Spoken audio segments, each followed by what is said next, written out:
The Indianapolis Colts took down the Tennessee Titans in week 5. But now that it's week 13, it's a whole different story. Can the Colts sweep the Titans in 2023? Let's talk about it.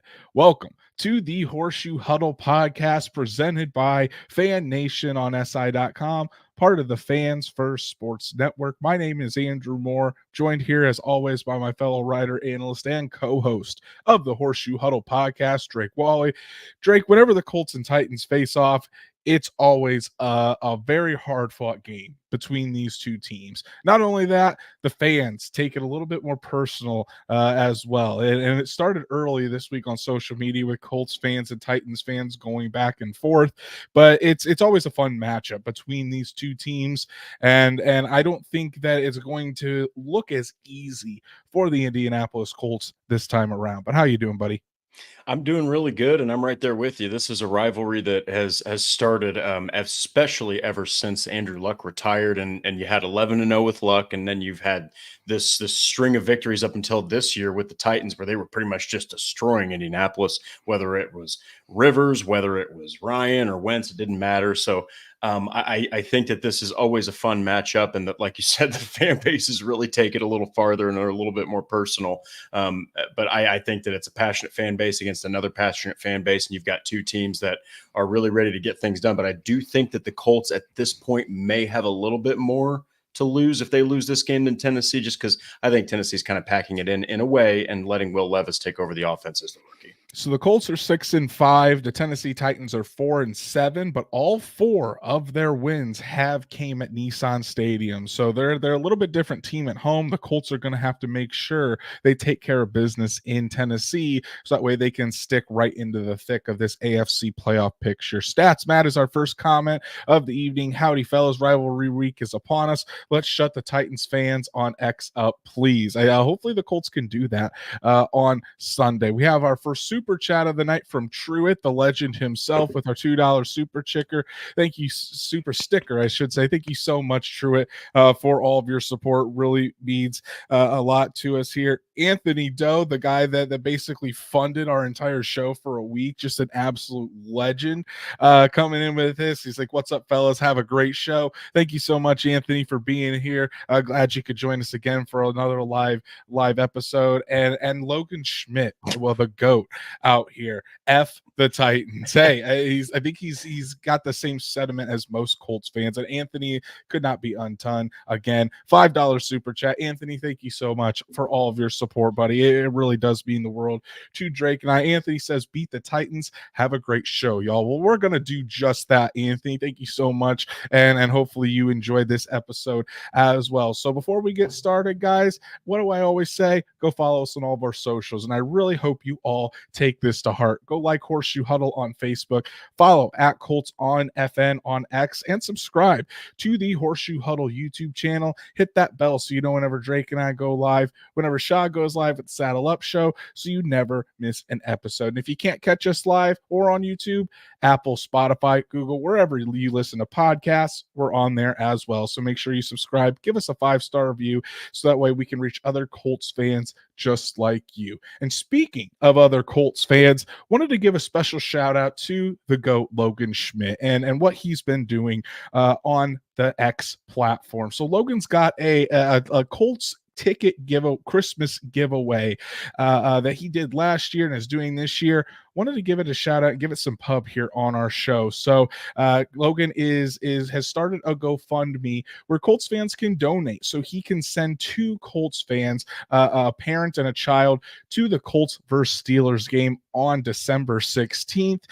So I wanted to give it a pub, and I linked the link to that GoFundMe in the description below. Whether you're listening to us or you're watching on YouTube, the link is below. Make sure you click on it, and then if you can, spread some holiday cheer. Go donate a few bucks so that way we can get these Colts fans, whoever win this giveaway, very deserving Colts fans, the best possible seats in Lucas Oil Stadium. So wanted to give a shout out to Logan for doing something awesome this Christmas season, and wanted to make sure we pubbed that to get some more Colts fans to go there and donate if you can. So like I said, links in the description.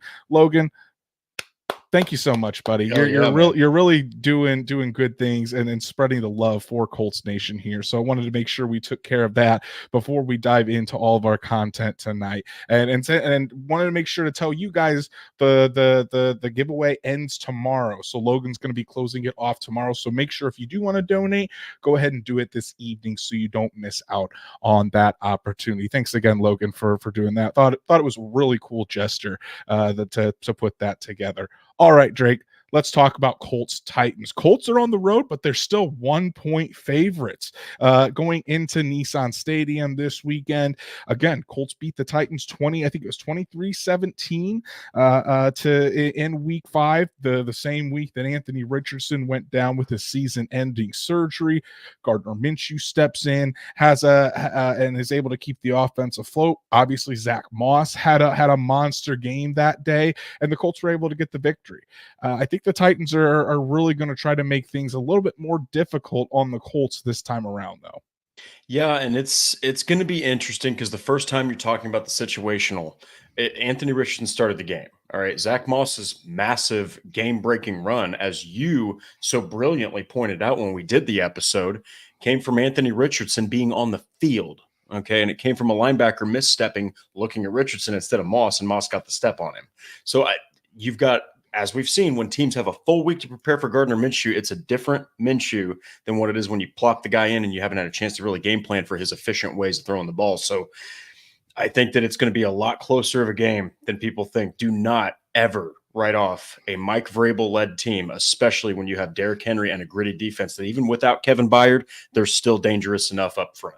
Exactly. That's one of the reasons why the Tennessee Titans are so dangerous, is because of their head coach, Mike Vrabel. You know, these players consistently play hard and play for Coach Vrabel. I mean, he's one of the best coaches in the entire NFL, and I think it's going to be a dogfight there on Sunday. And obviously we didn't touch on or didn't do a live show on Tuesday when the news broke, but the Colts, the majority of the Colts news this week has surrounded number 28. And unfortunately, it's not good news. Jonathan Taylor suffered a thumb injury against the Tampa Bay Buccaneers last week. Wasn't discovered until Monday night. And it turns out he did have surgery on that thumb. The Colts thought that was the best course of action. Wanted to make sure he gets healthy for the rest of this stretch run. There would have been some problems with him being able to grip the football. Plus, with everything that's gone on with Jonathan Taylor in the past, as far as his ankle injury and his concerns about being rushed back from an injury too soon or playing through an injury that should have been cleaned up and taken care of, the Colts erred on the safe side and went through with the surgery this week. Shane Steichen said IR is not being considered, which I think is a really good thing. It means that they don't think he's going to be out very long, 2 to 3 weeks at the most. So, Drake, what do you think about this, about the injury to Jonathan Taylor and really the effect it's going to have on this team moving forward?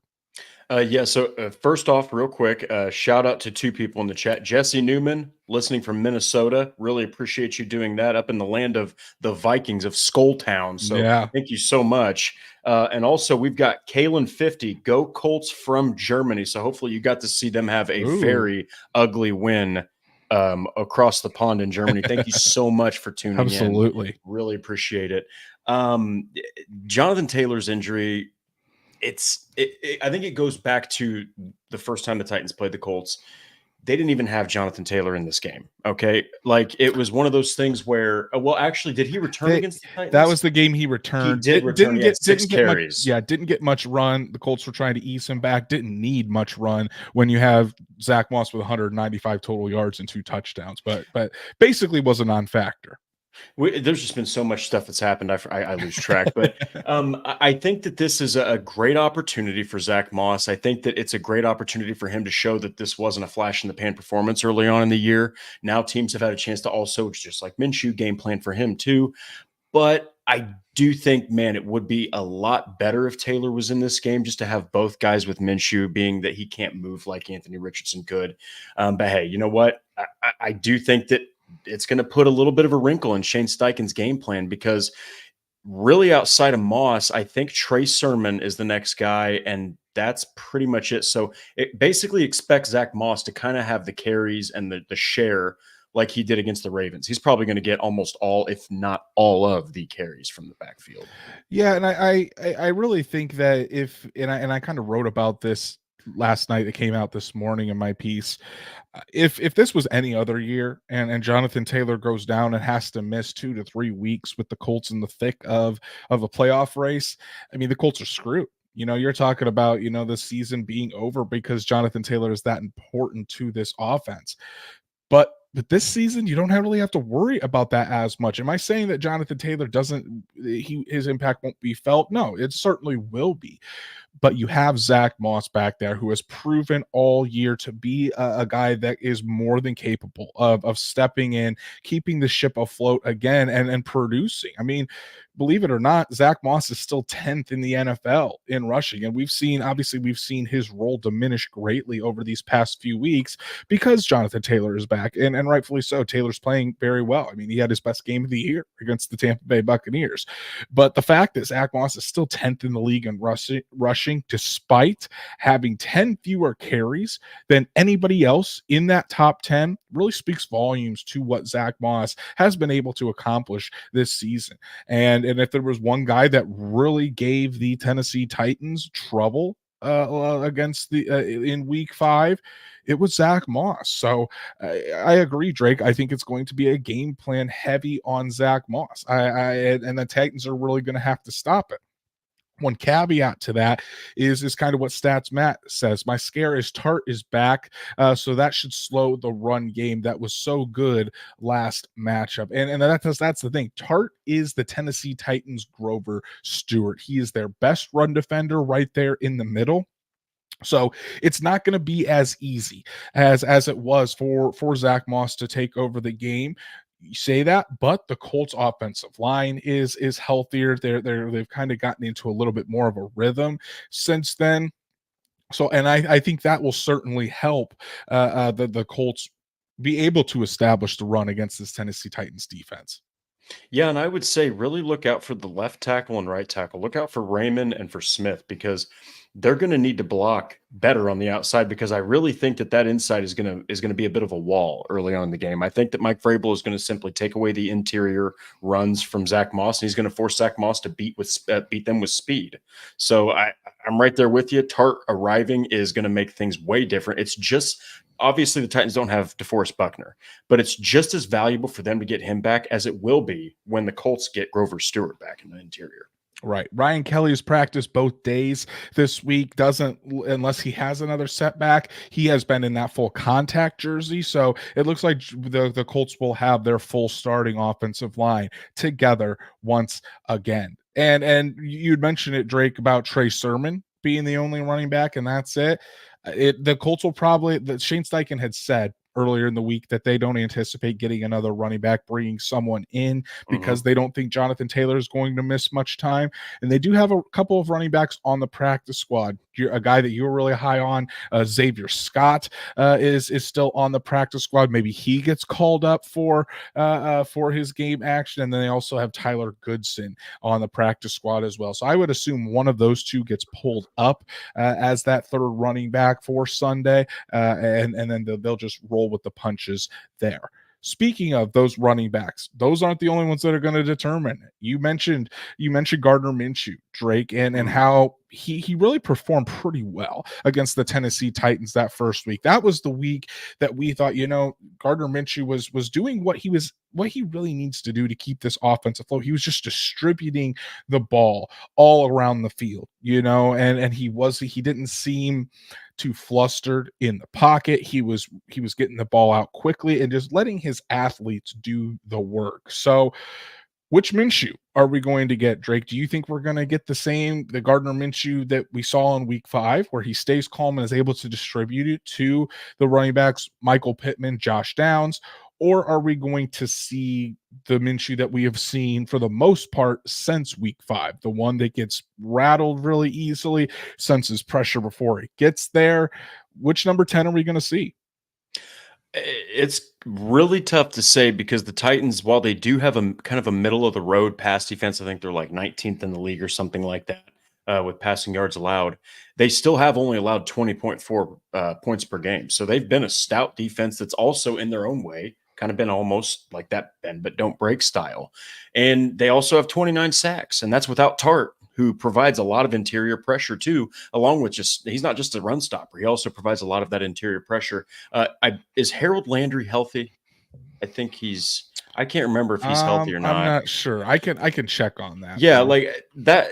I really think that it's going to be different. I don't think it's going to be as easy for Minshew to just go out there and have 11 out of 14 pass completions like he did last time. I think it's going to be more difficult.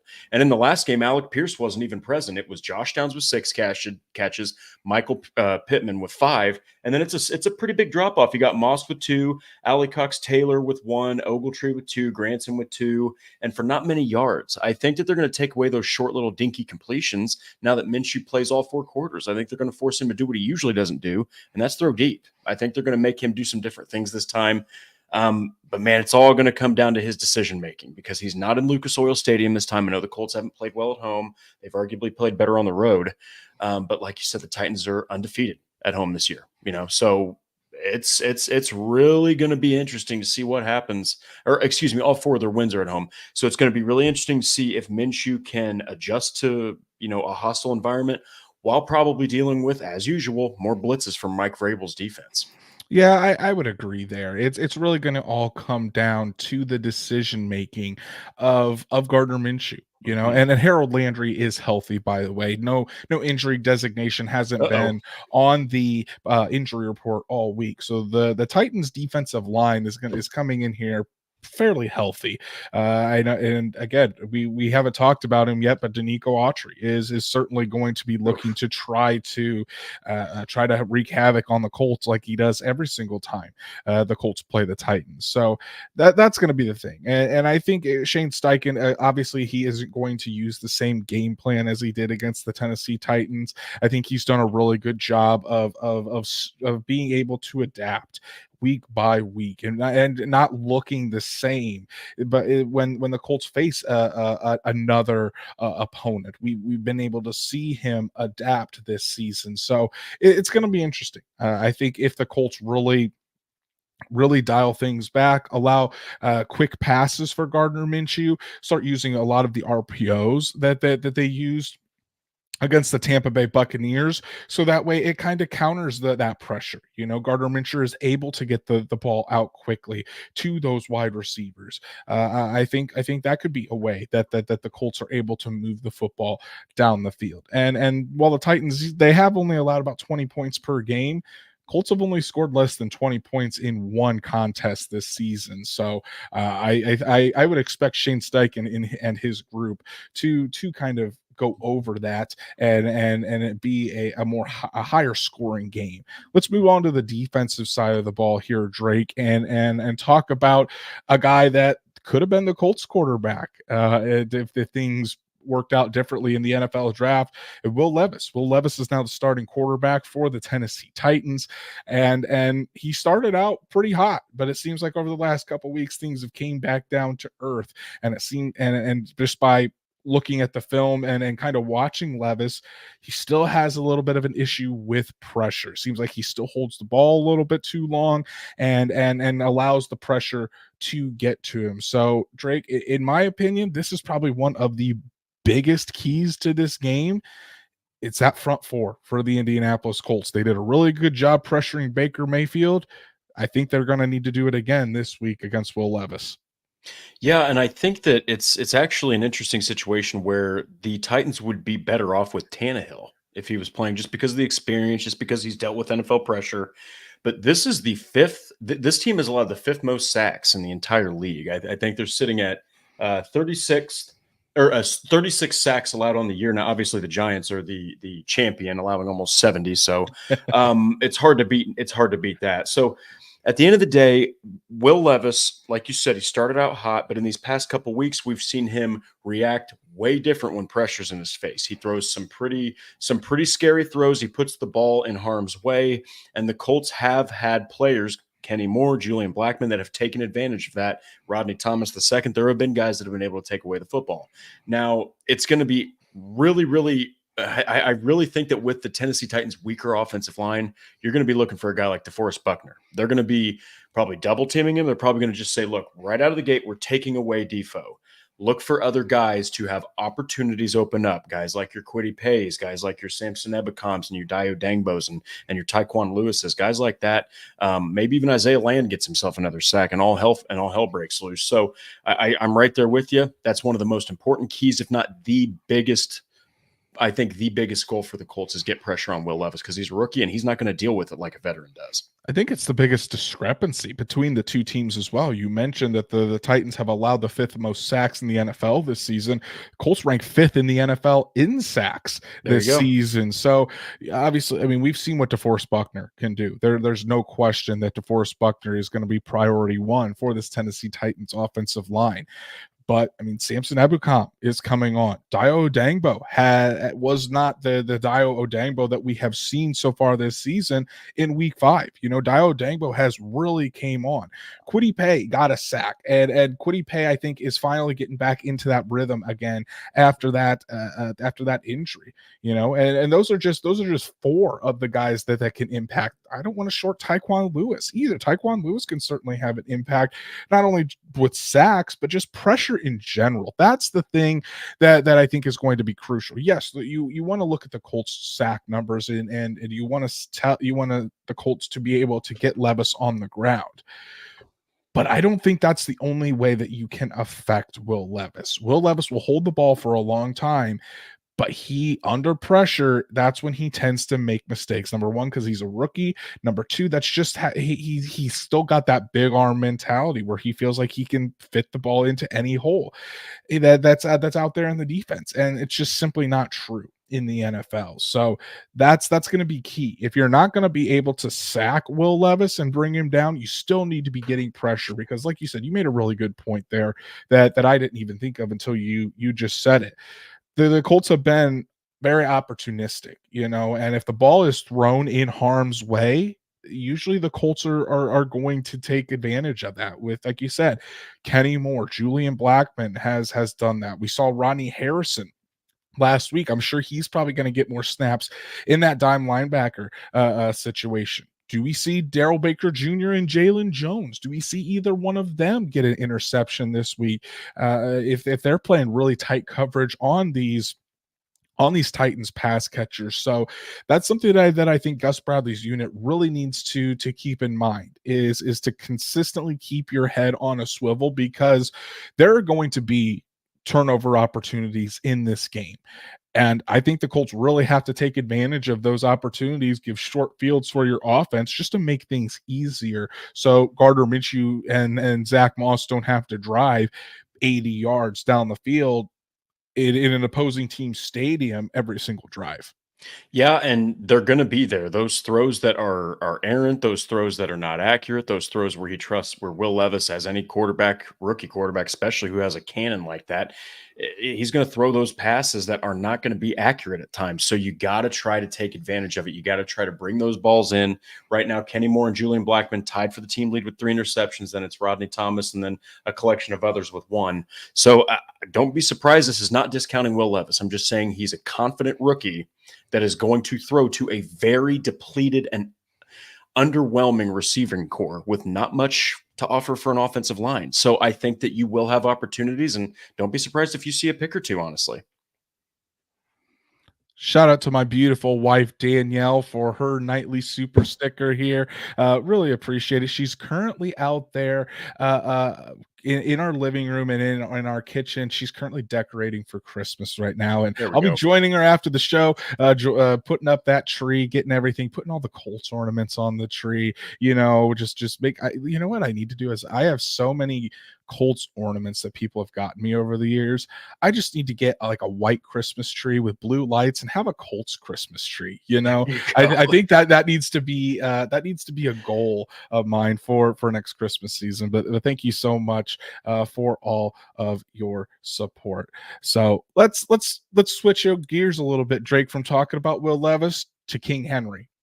King Henry, a guy that maybe isn't having his best season, Derrick Henry, but he's certainly a formidable back, always is against the Indianapolis Colts. So I'm going to ask you this, because I think some Colts fans may think that Derrick Henry isn't priority one for this Colts defense anymore. But should he be? Do you think that stopping Derrick Henry is still the biggest key to stopping the Colts, or I'm sorry, the Titans offense? I think it's more important than ever now that you have a rookie quarterback. I think that he's going to be leaned on more than he's been leaned on, even with Ryan Tannehill. And the thing is, though, the Colts are actually one of the bottom teams in rushing yards allowed per game defensively, and they still don't have Grover Stewart. And we've seen what Derrick Henry can do against a gap that's just wide open for the team. And in the first game, Grover Stewart was playing. Okay, so you don't have Grove this time. You've got either Isaiah Land or you've got Eric Johnson. Or if they decide to rotate in Dio Dangbo or Taekwon Lewis, it doesn't matter. None of those guys are Grover Stewart. So look for on run plays it to be trap blocks on DeForest Buckner, where it's Stewart and just a backup tackle. Look for them to do whatever they can do to just get Derrick Henry a gap without DeForest Buckner in it. They're going to do whatever they can. So I really think this is even more important than before to stop Derrick Henry. Now, until anyone else leads this offense, I don't think that there's anyone that's more important to stop. I like you said, he's had a bit of a down year, but he is still one of the most dangerous guys one-on-one and in the open field. And you just have to gang tackle him. You still have to bring this bull of a man down. I don't care if he's got some wear and tear on the tires. He can still break a run loose, and he can still absolutely pulverize your defense if you don't stop him, and if you don't stop him early on. Right. And for all the saying, for all the saying of Derrick Henry's had a down year, Derrick Henry's still fifth in the league in rushing with 739 yards. So for us to be saying that he's having a little bit of a down here, which I think the consensus is that he is, and for him to still be the fifth in the league in rushing just kind of speaks to the greatness that Derrick Henry has been for this Tennessee Titans team for almost a decade now. It's pretty incredible. So but yeah, Drake, I think that Derrick Henry is still going to be a huge problem. And you mentioned it, especially without Grover Stewart there in the middle. This is the final game of Grover Stewart's suspension. He will be back next week against the Cincinnati Bengals.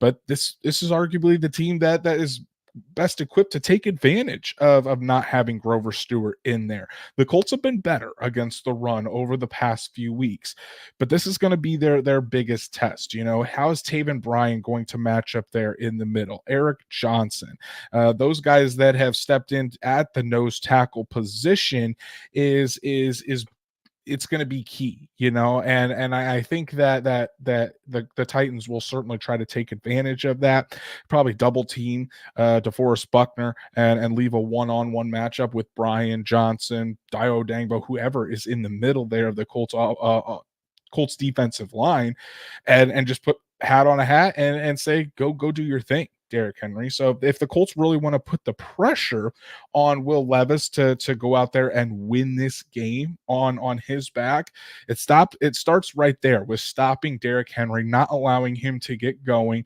not allowing him to break one for 65, 70-yard touchdown, and then just completely taking the air out of this defense. You got to start with those guys up front and then put the onus on that rookie quarterback to go out there and pull this team to a win. Yeah, and force the Titans to do what they have not done well this season. That is block for their quarterback. That is throw the ball. That is, present a defense with an adequate threat as far as pass catchers. Okay, when you put it all on Will Levis with all those factors, it could be a nightmare performance. It really could, just because he doesn't have a lot to throw to. Nothing against him. It's just he doesn't have a lot to throw through. They're one of the worst receiving cores in the league. If you allow them to start running the ball, though, then you get the play action going. Then it gives those receivers and I think it's Okonkwo, their tight end. It gives them an opportunity to get a step on those linebackers and get a step on the secondary. So it's still first and foremost, quarter to quarter, it is all about stopping Derrick Henry, because if you don't, that opens up the entire offense. I agree. Stats Matt says his usage isn't as high as normal either, so he's not as beat up like he typically is this Yeah. time of year. Very, very good point. Yeah. Stats Matt, there you're getting a fresher Derrick Henry and a guy that is going to be ready to take on this Colts defensive front. So should be an interesting battle there. You mentioned the pass catchers, Drake, and the last time these two teams faced off, Titans didn't get the win. But man, DeAndre Hopkins it looked like DeAndre Hopkins of old, the way he carved up the Colts defense. I think he had 8 catches, 140 yards, something to that tune. Wasn't a very good performance by this Colts secondary in trying to stop DeAndre Hopkins. So what do you think it's going to be this time around? Do you think we're still going to see another DeAndre Hopkins, a big time performance from D Hop? It seems like Hopkins is certainly Will Levis's favorite receiver to go to, so I'm sure he's going to be throwing his way early and often. Or do you think the Colts can have something for Hopkins and make things a little bit tougher on him this go around? I think they're going to make things tougher on him. He's only averaging about 4 catches a game. He's got 45 on the season. It's definitely, without question, the slowest pace I think that we've seen in perhaps DeAndre Hopkins' career, maybe since his rookie year when he was, I think, opposite Andre Johnson in Houston. But man, look at this last game. 7 of the 23 completions went to running backs. It went to Tyjae Spears and Derrick Henry. Hopkins had his 8 catches, but then you have Chigoziem Okonkwo, 5 catches for 33 yards, and after that, it falls off a cliff. And they held Okonkwo, who is more of like a kind of a move and a quick tight end. They held him in check to like 6.8 yards per catch or something. So I think they're going to force those other pass catchers to win. I think they're going to do whatever they have to do. They're going to keep a guy over the top of Hopkins or whatever. But look, DeAndre Hopkins, he might be, I guess, on the wrong side of 30 for a receiver, but he's still the number one guy. He's still a guy that can absolutely ruin your defense if you allow him to. A perfect example is their first meeting where he had 8 catches. I think it might have even been his best game of the year. So I think that when you talk about the Titans offense, number one is stopping Derrick Henry. And then once you stop him, the next guy they're going to go to make a play is DeAndre Hopkins. So you've got to stop both those guys. And honestly, if you stop those two, it's really going to be difficult for the Titans to find someone else to make a play. It is, and this time around, I mean, Juju Brents likely isn't going to be out there. Brents was the one that was providing some help on Hopkins, and Hopkins made most of his catches away from Juju Brents. Brents isn't going to be out there anymore, so it's going to be on these young guys. Jalen Jones, who has been playing phenomenal football so far this season, but Darrell Baker Jr., who's really stepped it up over these last few weeks. How's he going to do on DeAndre Hopkins? Obviously, Hopkins will probably get some snaps in the slot with Kenny Moore on him. That's going to be a really fun battle to watch, in my opinion. But the Colts just can't get into these situations where it's 3rd and 9 and they get bailed out by a 12-yard catch by DeAndre Hopkins. You really need to make sure that he is accounted for on every single play. And I think with DeAndre Hopkins, he's going to get some catches. He's going to make some first downs. I don't think you can completely take him out of the game, but you can certainly get in his face. I think when you're talking about just remembering in that last matchup, Juju Brents was very physical with DeAndre Hopkins. Hopkins likes to complain a lot to officials. He likes to initiate a lot of contact to try to maybe get some of those phantom calls. And going up against these young Colts cornerbacks, that may work at times. So I think making sure you are physical up to a point with DeAndre Hopkins. Don't let him get a free release off the line of scrimmage. And then just making sure you stay disciplined in your technique. I think that's going to be the biggest thing. Don't grab there at the end. Don't get overzealous late in the route because he is a veteran wide receiver. He can make you easily make mistakes. So it's going to be up to these young cornerbacks to really just stay disciplined in their technique and not fall behind on DeAndre Hopkins, because on any given play, he can make you pay. Yeah, and he's developed a rapport with Will Levis where I think that Will Levis really trusts him, and he trusts Levis's arm. But at the end of the day, man, it's like you said. I love that you brought up the young corners because, yes, Kenny Moore, he can be bumped to the outside and he can cover if needed. But, man, I'm really intrigued to see that Jalen Jones versus DeAndre Hopkins matchup because while Juju Brents is physical, I truly believe a guy that just simply does not allow completions like Jalen Jones, he's even more physical. So will we see penalties? Will we see jawing? I can tell you right now, I'm already, if there was a FanDuel or DraftKings bet, will Jalen Jones and DeAndre Hopkins eventually talk crap to each other? I really do think that that's a safe one to take. It's probably a favorite bet. So that's a matchup that's kind of underrated. I'm looking forward to because both those guys just bring so much physicality to their respective positions. X factor. Who is going to make the biggest difference in this game for the Indianapolis Colts, whether it's offense or defense? Who's going to be the difference maker, Drake? I had a couple guys. This was actually really hard. It's a guy who's going to be playing on defense, but I think that he's an X factor because they're going to say the Titans are going to say, "Look, Ebicom had 2 sacks in this last game. You can't let him ruin Levis. You can't let him get all those pressures." DeForest Buckner is their best defensive player, arguably outside of maybe Zaire Franklin. My X factor is Dio Dangbo.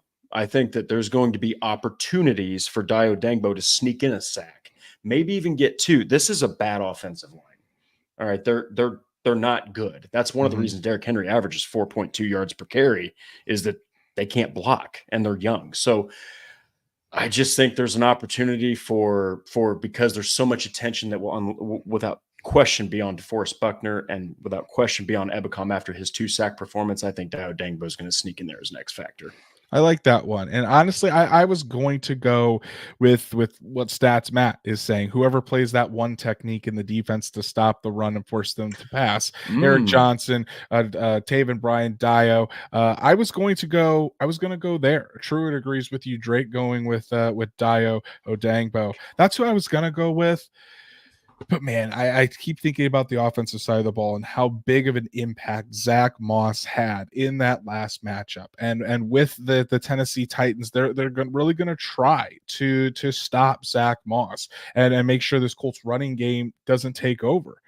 But I think the best chance they have of winning and putting up points is if they're able to run the ball on this Tennessee Titans team. And with Jonathan Taylor out, it all falls on Zach Moss to take that pressure off of Gardner Minshew. So I'm going with Zach Moss. And just hearing him speak this week, I think he's confident, not cocky, that he can have a really good game against the Tennessee Titans. He seems laser focused. He knows that this running game is going to fall on him as well. So I'm going to go with Zach Moss. I don't think he's going to have the huge game that he had previously in the season against the Tennessee Titans, but I think for the Colts to win, we're going to have to see probably a 100-yard performance and a touchdown at least out of Zach Moss for the Colts to get the W. So Colts versus Titans, 1:00 Eastern on Sunday at Nissan Stadium. Matt Ryan, former Colts quarterback, is going to be the color commentator for this game, so it'll be good to see Matty Ice up in the booth watching his former team. But who you got, Drake? This could be a big game for the Indianapolis Colts as far as staying in the AFC playoff picture. Do you think the Colts come out with the victory, or are they heading back to Indianapolis before they head to Kansas City? I guess is in Week 14 at 6-6. Oh, well, first off, there was something that just came to my mind when you mentioned that Matt Ryan's going to be doing the broadcasting. I am upset with him because I was so pumped when he came to the Colts. I even bought a shirt that said Matty Ice. So thanks, Matt Ryan. Oh man, it's going to be a hard fought victory. I did have a closer game at first, but I think it's 21-14 Colts. And I think Derrick Henry scores both of those touchdowns for the Titans. And I think that they're going to force Levis into at least a turnover. I think the defense is going to be able to get the ball back, but just be prepared for Minshew to not have the efficient game he did the first time. They've had a whole week to prepare for him. They get back Tart in the middle. They're going to look to take away the running game. I think that the Titans right out of the gate are going to make Gardner Minshew beat them, but I do think the Colts are going to get this win.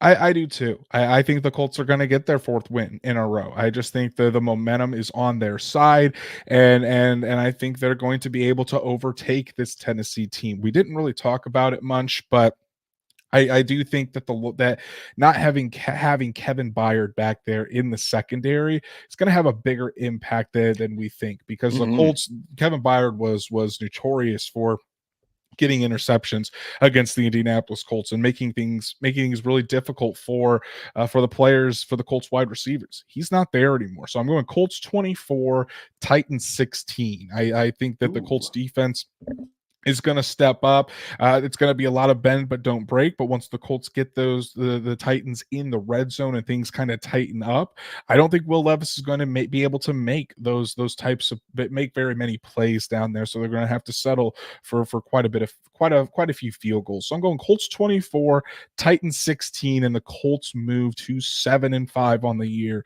before they head off to take on the Cincinnati Bengals. Let's look at the injury report here, Drake, and see what the Colts are looking like health-wise, and some good, some bad. Starting out with Juju Brents. We already talked about it. Looks like he's going to miss his 5th straight game.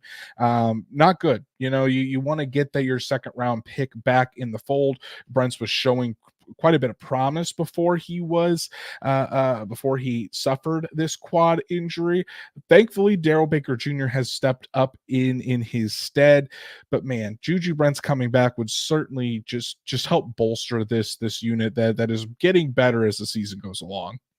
Yeah, and he just fits so well into Gus Bradley's scheme. But I think that the silver lining here is like you said, look at who has filled in. I mean, this has been an injury just riddled team, and you've had guys that have filled in admirably. And like you said, Darrell Baker Jr., again, he's got a good opportunity here to have another solid performance, just because outside of DeAndre Hopkins, I think he can cover those receivers. So, but man, you really do want to see Juju Brents back, and this would be a perfect game for him to return. But honestly, you're just hoping with 6 games left that he returns at some point this season. And I'll say it again, doesn't turn out to be a Jelani Woods type of situation.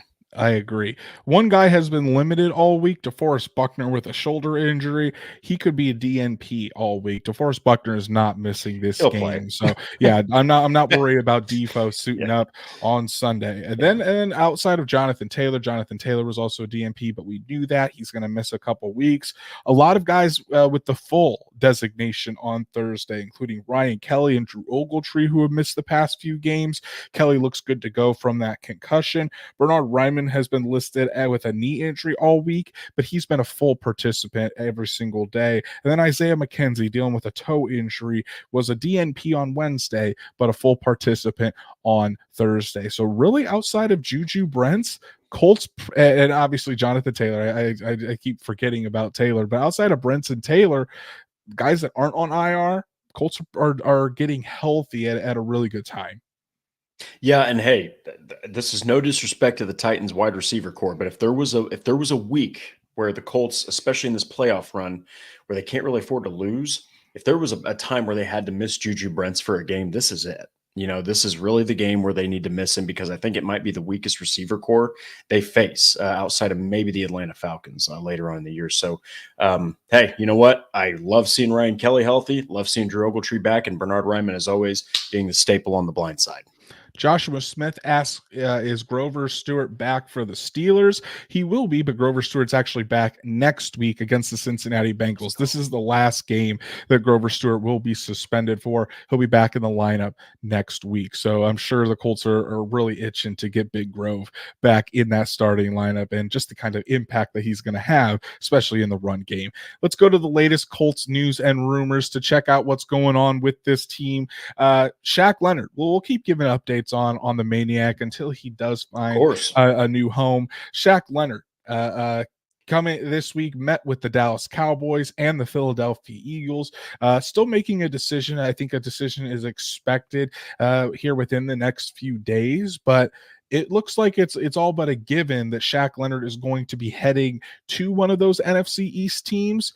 It's just a matter of which one. So Drake, real quick, which team would you rather see Shaq Leonard on? The Dallas Cowboys or the Philadelphia Eagles? Well, let's see. Which team is not the Cowboys? I'm kidding. I'm kidding. Cowboys fans, I'm joking. Hey, look, the Cowboys have been through a lot. I get it. I would really like to see Shaq Leonard, especially after being with one team for so long. I want to see him go back to a familiar face. I want to see him go to Nick Sirianni. I think it would be good for it's already good for football that he's getting these offers, but I think that he would thrive more in Nick Sirianni's, Philadelphia Eagles defense than he would with the Cowboys. So hoping he goes there, but either way, whichever team he lands on, especially if it's one of these two, number one, they're going to be able to use him right away. And number two, I think it's going to be the best situation for him to win a Super Bowl. In my honest opinion, I think he probably goes to the Eagles. I think they could certainly use him, and I think if Shaq Leonard really wants a Super Bowl ring, his best chance is going to be with the Eagles. So either way, it's going to be fun to see what Shaq Leonard does at his next destination. I'll certainly be tuned in for that. The last thing tonight, the Colts have a flexed game, Drake. They're getting their own primetime TV spot. Colts versus Steelers, week 15 has been flexed, and it's going to be Saturday, December 16th, 4:30 p.m. Eastern at Lucas Oil Stadium here in a couple weeks. So it'll be a standalone game, Colts Steelers at that 4:30 mark. And honestly, that game is going to be huge AFC playoff implications for that game. Colts, Steelers, both in a dogfight for those last playoff spots in the AFC, those wild card spots. So, and I think, the Steelers still have a really good chance of winning the division as well. So, real big playoff implications for that game. Yeah, and if I'm not mistaken, yeah, it's a home game, so that's even bigger because if they can get through this game with the Titans, then you have a Joe Burrow-less Cincinnati Bengals, and then you get a home matchup with a very, very much struggling Steelers offense. So that's huge. I'm so happy to see the Colts got a primetime game because after last year, and now the NFL basically said, "Here's all the primetime games you can eat." I'm happy to see them at least get one because the NFL initially said absolutely not. Yeah, and the Steelers offense last week, they looked a lot better. I think their first they fire Matt Canada, immediately get 400 yards of offense. So I think that kind of just right there tells what the problem was. But exactly. It's going to be a really tough game against the Steelers in a couple weeks. Colts historically have not played the Steelers very well. The Steelers have gotten the best of them, and with Indianapolis not being that far of a drive for Pittsburgh, there's going to be a lot of terrible towels inside of Lucas Oil Stadium. It's going to be I wouldn't say it's not going to be a road game for the Colts, but there's going to be a lot of Steelers fans inside of Lucas Oil Stadium. So that's going to be a dogfight of a matchup that's really, I think, worthy of a primetime matchup, of a primetime game with these two teams. So that's our show for this evening, guys. Really appreciate you joining us talking Colts football tonight against the Tennessee Titans. Going to be a fun one in Nissan Stadium. Colts, Titans. Do the Colts get the sweep? Drake and I both think so. We detailed what we think it's going to take for Indianapolis to move to 7-5. So if you haven't done so already, please go follow us on all of our socials, like Horseshoe Huddle on Facebook, follow at Colts on FN on X, and subscribe to the Horseshoe Huddle YouTube channel. Hit that bell so you know whenever Drake and I go live, whenever Shad goes live with the Saddle Up Show, so you never miss an episode. Don't forget to hit the like button on this video as well. But if you can't catch us on YouTube, Apple, Spotify, Google, wherever you listen to podcasts, we're on there as well. So make sure you subscribe, give us a 5-star review so we can reach other Colts fans just like you. Drake, you've been writing away for horseshoehuddle.com. We've got a lot of good content out there on the site right now. Tell the people what they need to go check out. So I just released two of my pieces that just released are why Zach Moss should be retained by the Indianapolis Colts. I gave 3 reasons for that. And then a rookie defender, Jalen Jones, is playing at a historic level. Dude is a freaking dog. So go check out that piece. And then I've got upcoming, as always, my 5 keys to beating the Tennessee Titans. Make sure you go check those out. For me, Shane Steichen and Zach Moss both spoke to the media yesterday talking about Jonathan Taylor's absence and Zach Moss once again stepping up into that role as the main back. And hearing from Steichen and Zach Moss, they don't have any worries about Moss taking back over as running back 1. And personally, I don't either. I think Zach Moss is a hell of a player. And I think, like I said, any other year, this Jonathan Taylor injury would be catastrophic for the Colts.